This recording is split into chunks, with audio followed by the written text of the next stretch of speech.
Hello, guys. Can you hear me? Yep, I can hear you. Awesome. Well, I have some updates. These are research based and fun, but I'd like other people to go first because mine are kind of long. Any updates from you, Kent? Yep. So mostly, I got let's see. I was working on slashing last week, and one thing I stumbled on was it's similar to the issues I was facing with the constant time estimator, but Yeah. basically it's so I think some meeting in the past 3 weeks, essentially we decided that we would be passing the set of invalid blocks to the runtime so that the Rolang is going to be aware of what set of blocks is invalid. But then this opens the attack vector where it's possible to potentially slash something that is already in your view, but shouldn't have been in the slasher's view. And so what we need to do is filter out all the sequence numbers above the justification of the the slasher's blocks justification. And so this prevents that prevents accidentally allowing blocks above those sequence numbers to be slashed and accepted by you.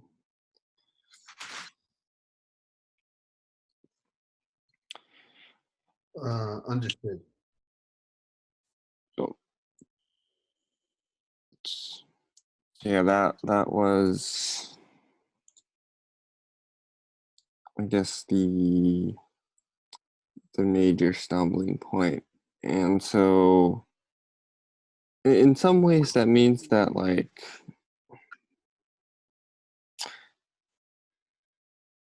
or that's the approach that I ended up taking, but maybe for like another possibility as well, keeping track of a separate slashable set that's different from the invalid block set. And so maybe that would have been a better idea. I'm not sure. Like, I guess. That sounds better, actually.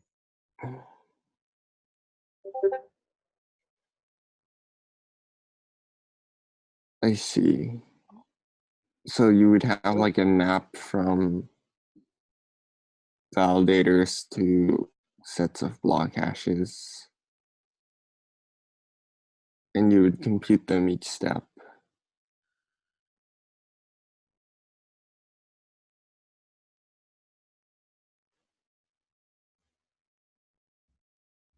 So the sets of block hashes refer to the invalid blocks? Well, the invalid block per according to each validator's view. Right, exactly. Um, but invalid seen or invalid blocks they've sent. That's they've seen.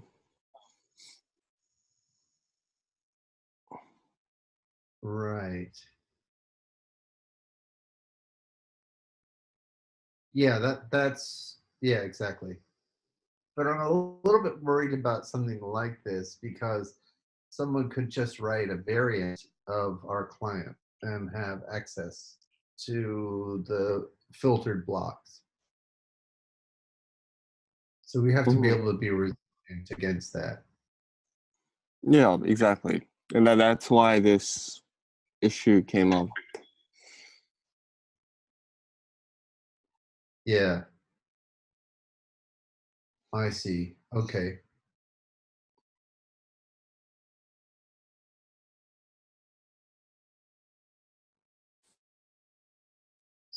But you could catch it if they use the information because that has to be in the justification, right? Exactly. And that's why we need to filter above. We need to filter out all the blocks with sequence numbers above their justification.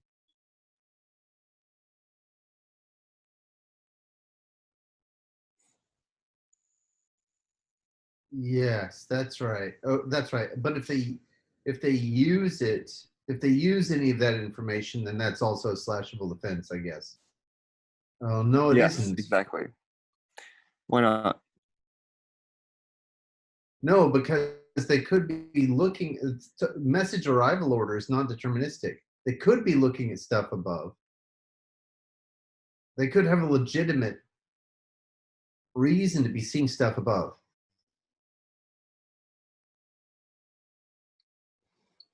Mm, I guess the issue is if they do reference something above their justification, you won't have any way of knowing when you pull in that block whether or not that was a, a valid slash. Ah, right. That's right. That's right. Yeah, yeah. So there'll be a gap, and that'll be detectable. Yeah. Okay. So it's still no, no, no, no, no. It's I think it's still reasonable to filter. And if they try to use it, it means yeah. I think we're still safe. Hmm. Yeah, yeah, yeah. Okay. All right. So yeah, I guess that's the the research update. Um, Cool. Anything else? So how are the so Kelly on Friday was unaware that you had found the bug you reported on Monday to me that you had found the the uh, ignorable equivocation. yeah, exactly. So is that Yeah, is that merged? Is that merged yet? I've been traveling, haven't watched the yeah, that was merged. I almost thought it was last or the previous week, but I guess let's see. Let me pull up the sorry, PR. not on Friday, on Wednesday. On Wednesday, she in the community hangout, she reported that it was still outstanding. Yeah, it was merged 10 days ago. Oh no, never mind.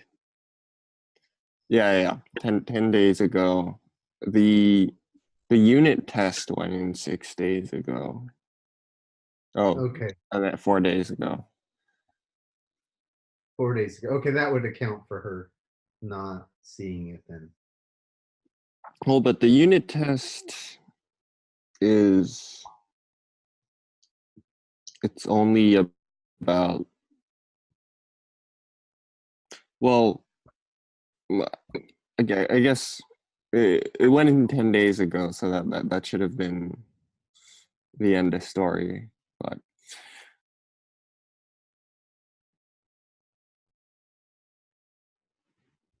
Understood.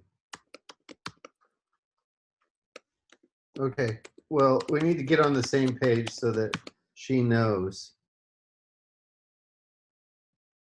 Yeah, and I know that maybe one reason is like we're not running off of latest dev anymore, as far as I understand, on PubNet. So there could be delays in seeing updates to dev.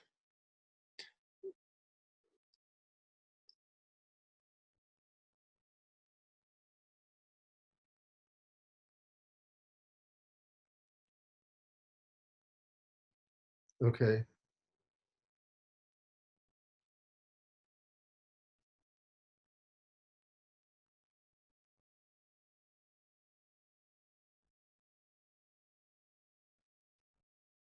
Okay.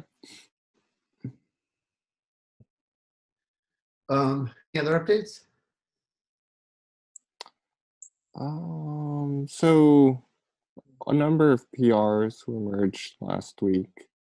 Let me just filter through them right now.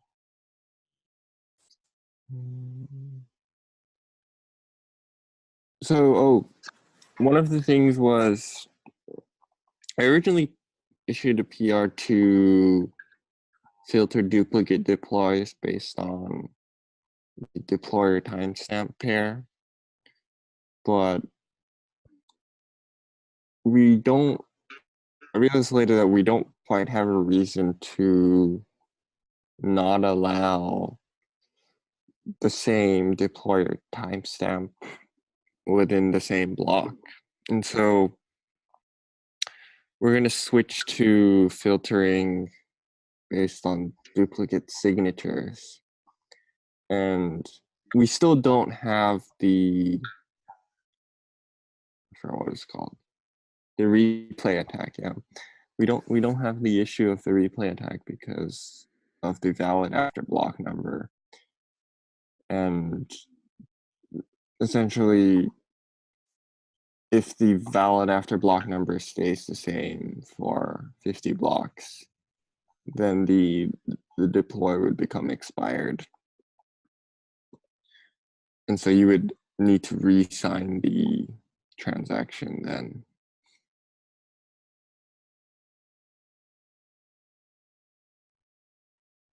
Okay.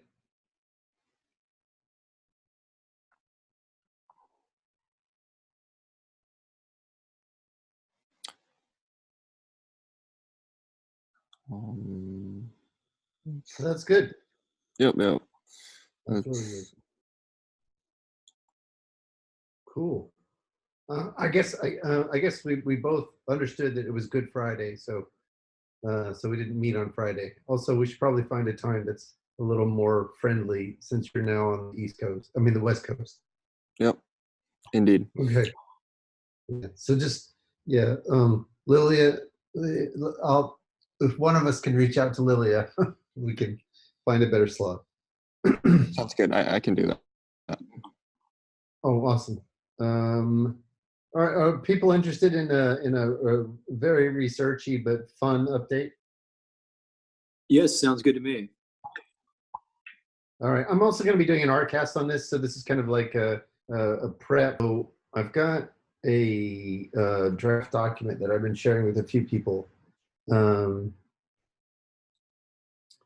called "Towards a Living World," and it comes in two parts.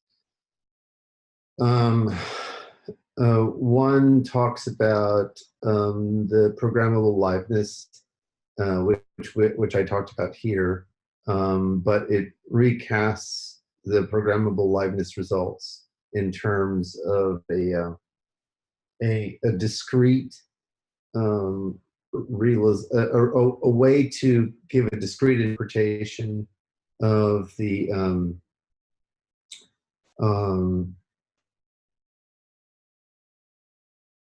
Einstein field equations in the space calculus setting, which has some really interesting properties. The other part of this speaks to some biologically inspired ways of thinking about validation. So I want to talk to that, and then they actually fit together. So this is part one, which is programmable liveness in the space-time calculus, right? And so essentially, what we show is that we already have a notion of in the first part we say, look, I've already got a notion of location, and that's why it was originally called the space calculus. And once I can get synchrony constraints to arise without reference to wall clock time, then I can essentially derive a notion of time. So time is now emergent in the calculus. So rename it from space calculus to space-time calculus. And again, it has some interesting properties, but the second part talks about lifelike agency and consensus. So I realized recently that actually it was in 2015, beginning of 2016, I was starting to get some intuitions about using metabolic metaphors and other kinds of biological metaphors to talk about resource constrained computation. And I frankly just got distracted by the gas metaphor. If you actually look at the end of 2015, when Mike and I published our studies about rewrite, we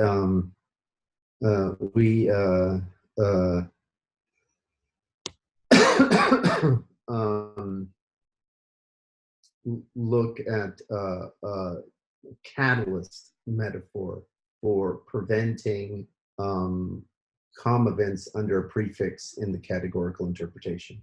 So the issue is that we have a notion of a notion of when you do a interpretation into category theory of the pi calculus like kinds of calculi, you run into this problem that the interpretation allows for reductions under a prefix, and that shouldn't happen. So we thought about lots of different solutions. None of them worked. And then eventually I said, well, why don't we use a notion of catalyst? So you can't run the COM rule unless you can't think of the COM rule as like a chemical reaction, and this reaction is only enabled by a catalyst. So I was beginning to look at biological metaphors and chemical metaphors, and then got really distracted by that gas metaphor. But if you turn back to this metaphor, you get some really interesting properties. So let me start with what does a minimally lifelike behavior look like in the row calculus? Now it turns out that mere resource constraint is not enough. So let's look at the simplest notion of resource constraint, which is you have some process that is using some source S to search for some resource, which we'll call food. And if it gets some food from S, then it just goes back to being itself. It starts looking for food again, right? So this is basically something that just consumes food. The problem is that if you have some environment E, which has some finite supply of food, and you put that process in parallel with that environment, after n steps, in COM events, not sequential steps, but in COM events, well, they will be sequential because P is sequential. After n steps, you result in P again, right? So that's the continuation, and basically we can reconstitute this process in another E that has more food. So this thing can't die. It lives forever, right? It's hardier than a tardigrade, which is why I put a picture of a tardigrade here. So that's not very lifelike. And what we'd like to do is to have something a little bit more lifelike. So I propose a two-level structure. Okay, so on the outside, it's still looking for food, but on the inside, it converts the food into energy. So basically, there's a simple a switch statement here, or select statement. If you've got enough food, whatever the predicate enough means, then you're good to go. You transform the food into energy and make that available through the metabolism. If you don't have enough food, then you give the energy to a channel called apoptosis.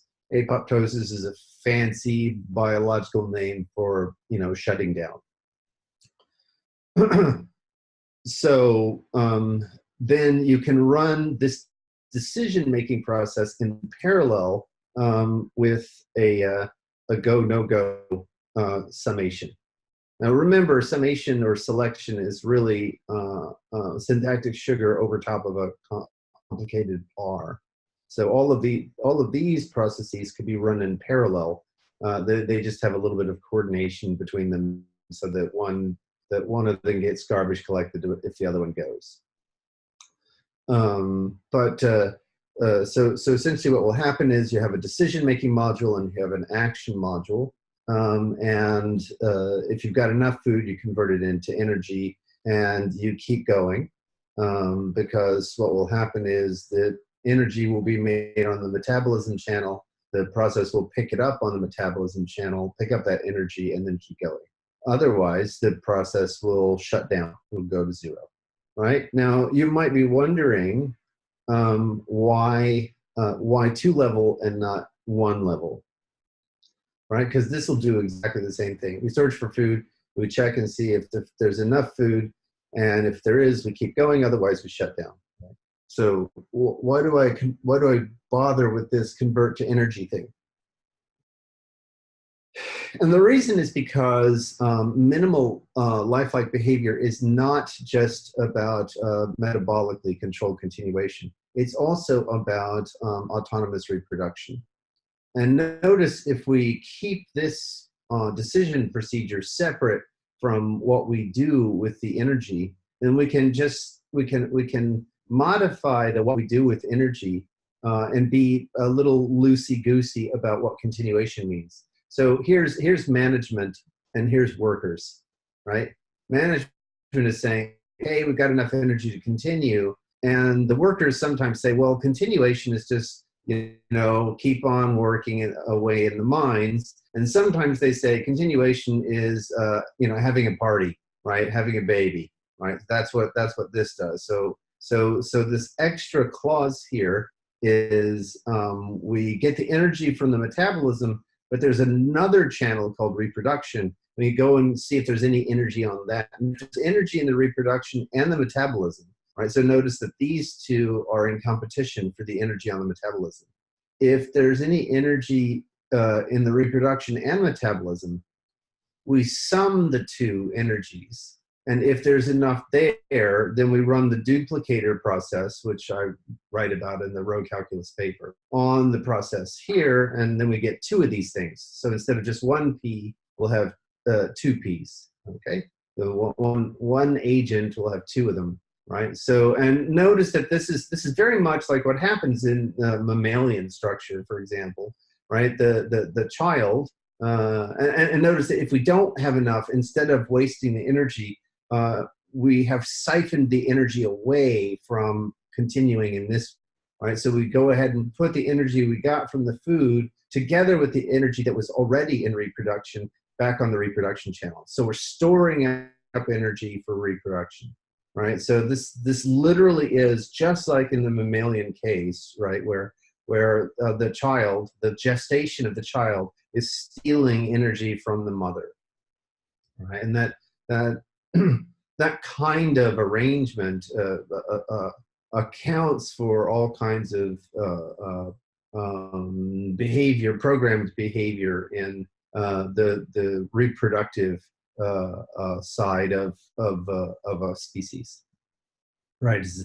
It's essentially risky to engage, and you can actually control this bit here, right? There's nothing here that controls certain adaptive stuff, and I'll get to that in just a minute. But let me just point out again, the reason we do the two-level structure is so that we can separate out what we do in the case of continuation from the decision to continue, right? And this kind of modularity is important in biology, but it's also important when we're talking about Casper-like or validator designs. So let me just stop there and just make sure that people are tracking what I'm saying. Is this making sense to folks? I'm following. Sounds good. Okay, all right. I'll just keep. Go ahead. How does the reproduction part kickstart? So you'd have to put a reproduction, some initial reproduction here on the inside. So you kick it off with 0. I see. And then it's the plus does the random selection for you. That's correct. Okay, That's right. cool. Yeah. So the interesting thing is that minimally lifelike behavior is also not just captured by medical continuation and autonomous reproduction. Life also has functional behavior. So this is functional in the biological sense, not functional in the programming language sense. Another funny word for it is telos, right? Which could be thought of as purpose. And in biology, it's really interesting if you look at the language of physics versus the language of biology, right? The physicist does not talk about the purpose of a planetary orbit or the purpose of the gravitational effect of a star, right? Whereas the biologist would be really remiss. It's really hard not to find language that mentions the word purpose when you talk about the immunological response of a system of a mammal's to a virus, right? We start to see functional units, and it would be literally it would be irresponsible of us as scientists not to acknowledge that we can discern that kind of behavior or those kinds of relationships in the behavior of living systems. So where in our little lifelike fragment can we put functional behavior? Notice that we can put functional behavior as a parameter, right? Again, reflection comes to our aid. I can put some behavior here as encoded as a name or in code, and then when I go and do my repeat, my continuation, I just launch that behavior, right? Because star at B is B.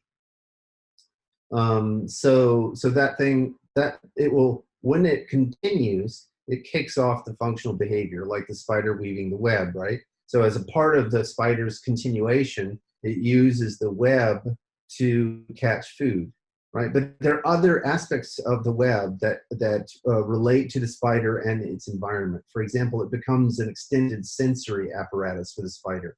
Anything that touches this web, whether it's wind or a fly, sends out vibrations. And if you've ever watched a spider, you know this is the case, right? If you touch the web, the spider immediately responds to the vibrations in the web. So it is an extended sensory apparatus, which is a kind of functional behavior for the spider, right? So the web weaving thing is here. And later we'll see that this also relates to the validator behavior. But notice also, like if you're familiar with the row calculus paper, you'll see that in addition to the explicit use of the duplicator process here, this bit here is also just a refinement of the duplicator process, right? So what we're doing is we're doing a controlled duplication, which I hint at in the row calculus paper that can be done. So here's an illustration of a controlled duplicator process for the functional behavior part, right? So step by step, we release stuff out into the world, after we get enough food. So that's an important point to observe. This was literally anticipated in the row calculus, and I've been thinking about exactly these kinds of metaphors along those lines. But that's it. In fact, one of the reasons why I was a visiting scientist at Harvard Systems Biology was because I was thinking about modeling these kinds of phenomena in this way in the mobile process calculus. Now, the other thing that's interesting to us is that life is not just about metabolically controlled continuation or autonomous reproduction or functional behavior. It's also about adaptation. Oh, and I'll sum this up in 1 second. It's also, so this adaptation is typically in a lot of species done via genetically conditioned evolution. Now, the interesting point is that reflection gives us access to the complete source code for P, right? So reflection gives us the distinction between genome and phenome. And I'll talk a lot more about this, but you know, I've been delaying the discussion of Casper. So now let me talk about how this relates to Casper. So one quick way to begin to see the difference is that steak can now be represented as a population of the given validator's behavior. How many of these validator behaviors do you have running concurrently, right? And then slashing can be implemented by starving that population of food. So you could slash it to the bone, starve it so that none of these can survive, or you can slash it a little bit so that only a percentage of the population survives, right? Conversely, something that we don't have a lot of we don't have explicitly represented in Casper is that, so right now the notion of reward is just block fees. And then it's out of protocol, it's extra protocol that they might cycle some of the block rewards that they're getting, the transaction fees, into upgrading their validator behavior. But here it's now explicitly a part of the model. Right? They when they get more food, they can have more validator behaviors reproduced as a result of reproduction, and that again can be controlled, and it can be controlled in lots of very interesting ways. But this was something that Nash and Vlad and I and lots of people argued about for months, right? Which is, how do we talk about the fact that validators might actually be running, concurrent behaviors, right? And those concurrent behaviors might be, hitting the same hardware. And how do we control that? And what do we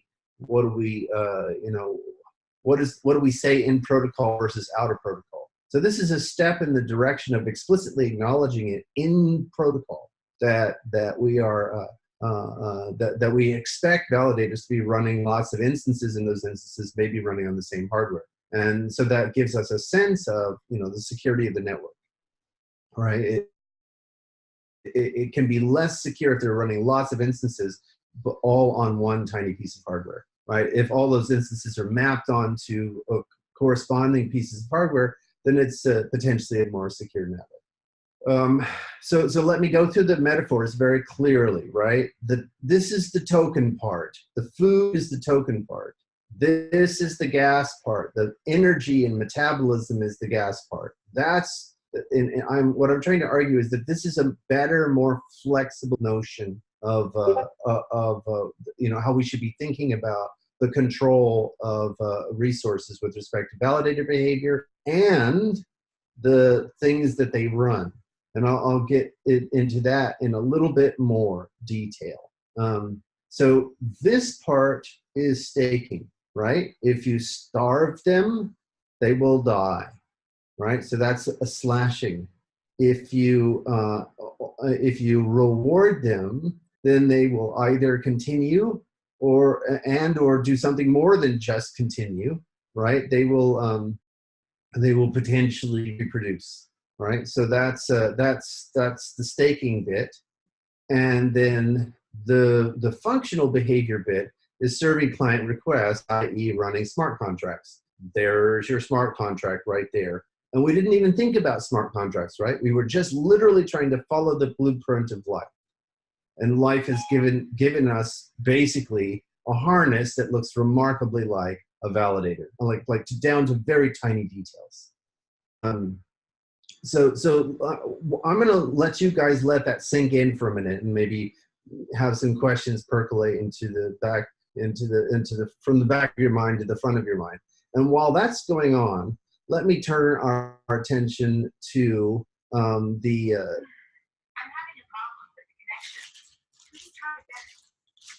Sorry, Siri woke up and thought I was talking to her. Very terrifying world we live in. Okay, so let me talk about how metaprogramming reflection relate to genetics. First of all, I want to point out that since John Holland wrote his book in the 70s, Adaptation in Natural and Artificial Systems, so here's a picture of John Holland here. That notion has been applied to lots and lots of things, right? So genetic algorithms have been applied as a search mechanism in lots and lots of AI and other kinds of things. And in particular, they've been applied to genetic programming. And one of the things that Holland argues in his book, which is very, very important to understand, is that mutation plays a very small, tiny, teensy role in genetic information processing. When looked at as an information processing kind of thing, mutation largely leads to error, largely leads to bad stuff. And that's because if you look at genetic evolution as a search procedure, then you can see that mutation is a random walk. However, crossover, which is the kind of thing you see in sexual reproduction, where you have a diploid structure to your genetic information, and in the sexual reproduction you have pairs, right? So the progeny, it's half of the genetic material from one of the parents and half of the genetic material from the other parent, right? So two haploid contributions to a diploid contribution, right? And that's the notion of crossover. Well, guess what? We can do exactly that kind of notion in the framework of the row calculus. So let me go run through a couple of different examples, and then just hopefully it's enough to convince you that we've got a notion of crossover that exists for all term constructors of a particular form. So for example, suppose that our functional behavior decomposes into a par, right? So you've got a mother contribution and a father contribution, or a male contribution and a female contribution. So I haven't committed myself to putting one in front of the other, right? I've been very vague about which one comes first on purpose, having fun here, right? So B decomposes into, an M factor and an F factor, and B prime likewise decomposes into an M factor and an F factor. Then if we were going to define a notion of reproduction of these two terms, then what are the possible progeny we might have?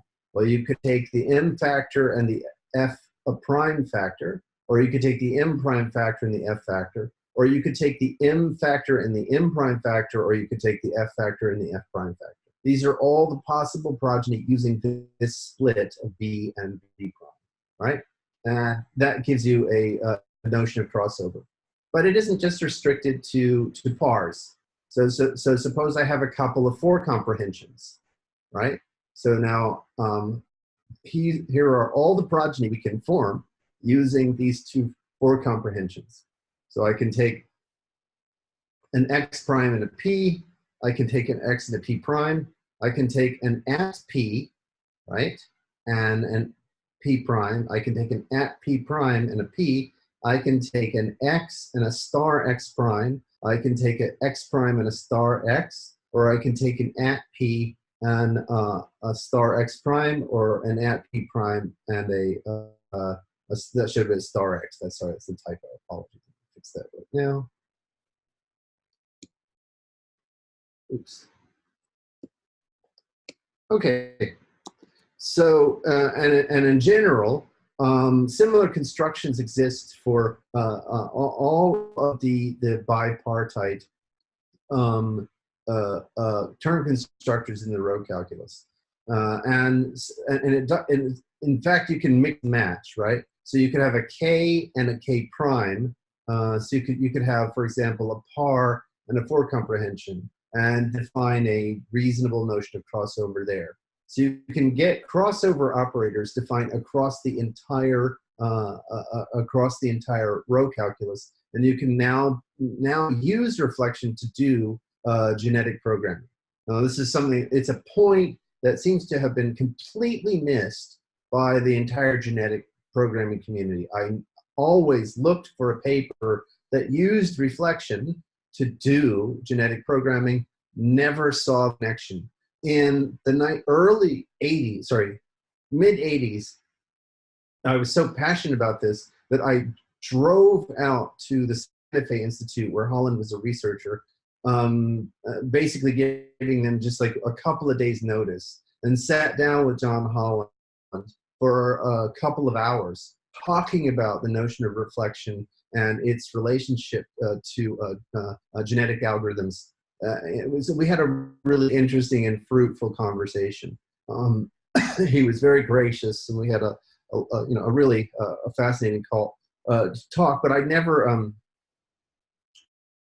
saw a paper that explored this, and so I think it's very important. And we'll see that this lifts using ladle. This lifts in a completely different way, which really makes possible a wholly different approach to AI, which I've been sitting on for decades and just haven't told anybody about. But let's take a look here. I tie this back to Casper. One of the interesting points is that I tried to say before is that the contracts themselves have to be resource controlled, right? We have to like the whole cost accounting scheme that Joe Denman demoed last week in the R-Chain community hangout. The contracts themselves have to be resource controlled. So, and that resource control harness looks a lot like this, okay? Which means that we can iterate this. So we can pick our functional behavior to look a lot like one of these P behaviors that we've been describing.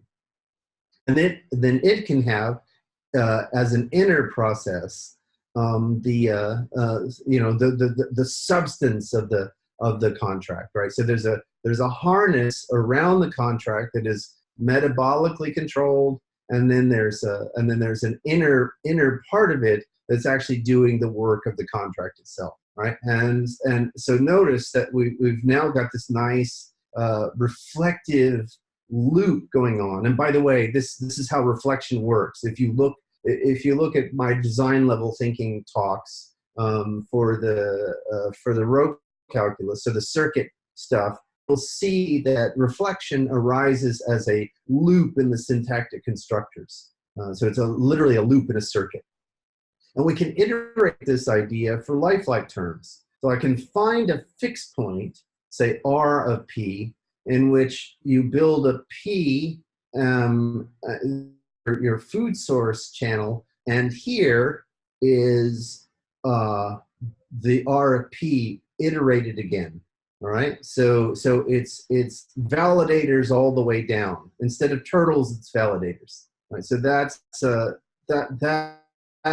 fixed point exists. This fixed point equation is solvable, and we get a reflective tower of validator behavior. So back in 2016, I was arguing that this thing existed. I've now written down the mathematical equation that defines that thing, and this tower is very, very closely connected to the reflective tower of 3-list. So if any heard about 3-list, this is what introduced the notion of reflection to the functional language community and ultimately inspired Java's reflection and C#'s reflection and a whole bunch of other things. Later, when Brian Cantwell Smith invented 3-list, it was somewhat mysterious because the only way he could describe it was in terms of a metacircular interpreter. which itself was written in 3 Lisp, right? So it was kind of 3 Lisp all the way down. But Friedman and Wand gave a non-reflective account in their seminal paper, The Mystery of the Tower Revealed. So if anyone's interested. But now let's take a look at what we can do with Ladle as a tool. So one of the interesting things about life is that we classify it, right? Kingdom, phylum, class, order, family, genus, species. Every grade school kid had to memorize that. So how can we classify life? Well, notice that, for example, I could get classification schemes on the functional behavior, right? So does it weave webs? Does it make honey? That kind of thing. And this is very, very much in keeping with what I've been arguing all along, that you want to apply types.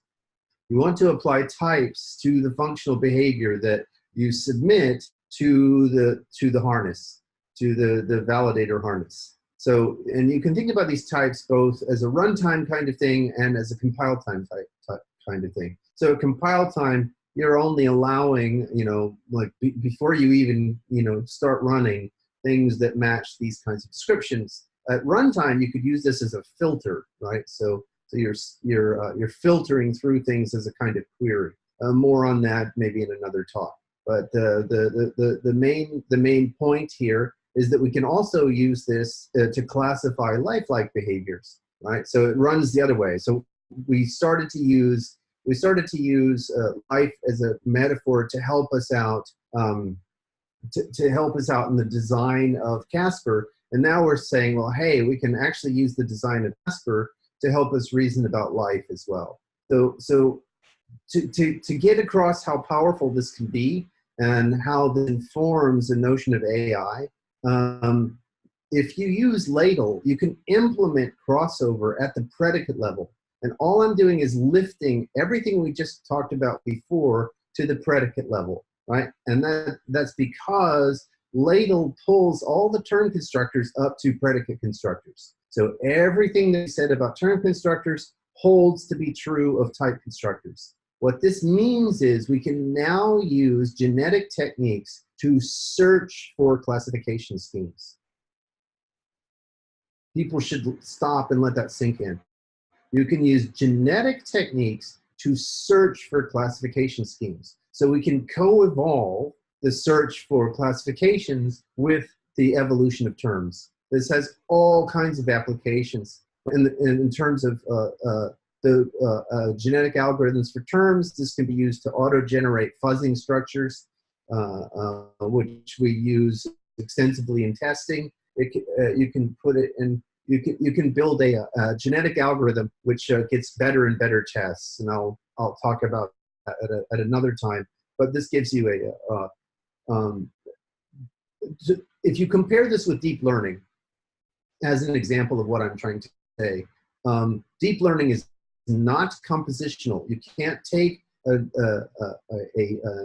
neural net, a many-layered neural net that recognizes facial expression, and another neural net that recognizes the age of a face, and whack them together to get a new neural net that recognizes age and face expression, right? You have to begin again from scratch and train it to learn both. So that's not scalable, and is what I've been talking about for ages. It doesn't work as an approach to these kinds of things. You must have composition built in from the beginning. This has composition built in from the beginning. But it does have the notion of accelerated search, right? Which is essentially what neural nets are all about. So, but this gives you a feedback driven search that's built from Holland's same ideas. All right, and so notice how much richer this is than the way we classify life, right? The kingdom, phylum, class, order, family, genus, species. That is just a taxonomy. This is much more than a taxonomy, right? I've already given you some sense of the structure that we can build to do our classification schemes, right? So it's many times richer than that. Well, I'll stop there. I've said a whole lot. I I do want to point out that it's really the metaphors that we use to think about things. They inform the world that we head towards. I want to argue. Well, here I said it pretty clearly at the beginning of this paper, and eventually I'll release this paper as a kind of manifesto. So it's no accident that the dominant metaphors. So in physics, the dominant metaphors are one of a lifeless, purposeless universe. And I would argue that it's no accident that if our thinking is dominated by those kinds of metaphors, that might play a role in the current culture's headlong descent towards a lifeless planet, right? We're in the midst of the sixth, mass extinction with, insect biomass now being recognized as having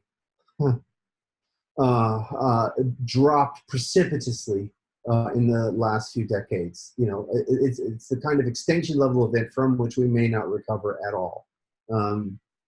So in the same way that I've been trying to build a blockchain that helps us conceive and manifest a way of coordinating ourselves with the speed and agility necessary to escape mass extinction, we need a conceptual roadmap, right, towards a living world. Right? We've got to fill our heads with images of life and purpose, and not accept metaphors that drive that out of our thinking. That's it's like in whitewater rafting, wherever you look, that's where the rafts, that's where your kayak goes. That's where your water vessel goes. So the same here, right? Wherever you turn our attention, that's it. That ends up where we're going. And so we need to be more conscious of the metaphors that we accept and use to help guide our thinking. And my argument is, if we just keep looking at the living world around us, it obviously scales.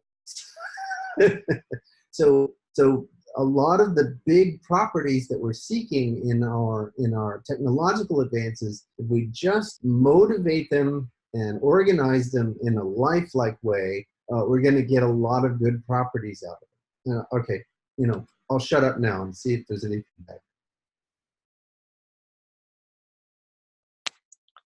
Do you think,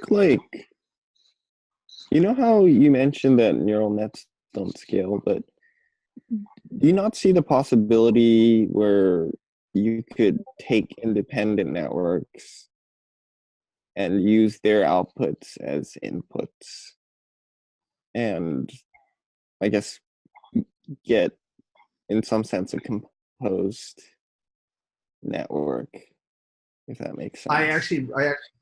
So I wrote down some variations. In fact, I even wrote down an architecture to use a blockchain to mitigate differences when you have competing neural nets. So it's possible, but it's not optimal because you end up sequentializing. Right? There's lots of ways in which you want to be able to use the same data in two different ways at the same time. It also hasn't been, the theory of this has not been written down, and it's a lot. It turns out that if you don't build composition in from the beginning, it gets hard to do later. So it's possible, but there's a lot of work to be done. Let me put it that way. Here, it is directly built in, right? And if you note, there was nothing in the specification of Rho or any of the variants of Rho that speak to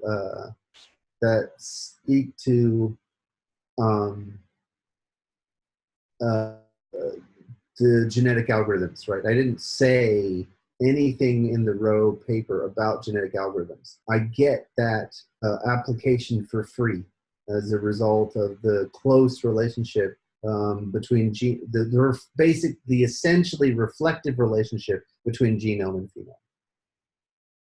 phenome. Any other thoughts or comments?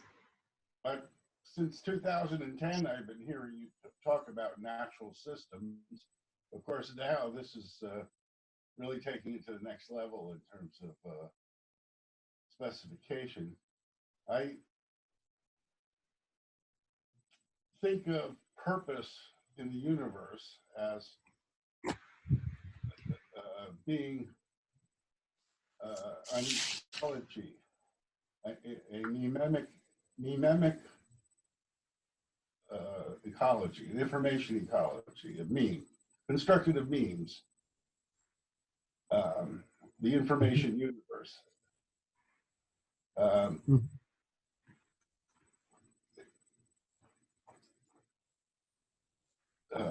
I feel like this is related, but I don't quite get it. Well, I think you're right, and that's kind of what one of the things that I've been arguing is that there's a notion of there's a notion of life like that isn't restricted just to being manifest in the realm of physics. So what I've tried to argue here is that we can get computationally lifelike behavior, and that has a distinct set of advantages for us. Sorry, my laptop is running out of power, and I'm trying to get it plugged in while we're talking. That's awesome, Greg. Awesome. Well, thank you. I've got to jump over to stand up. Christian, if I could chat with you briefly Sure. a little later, that'd be great. Okay, after stand up or when? 10 o'clock Pacific time. Okay, sounds good. All right, sounds good, guys. Ciao for now.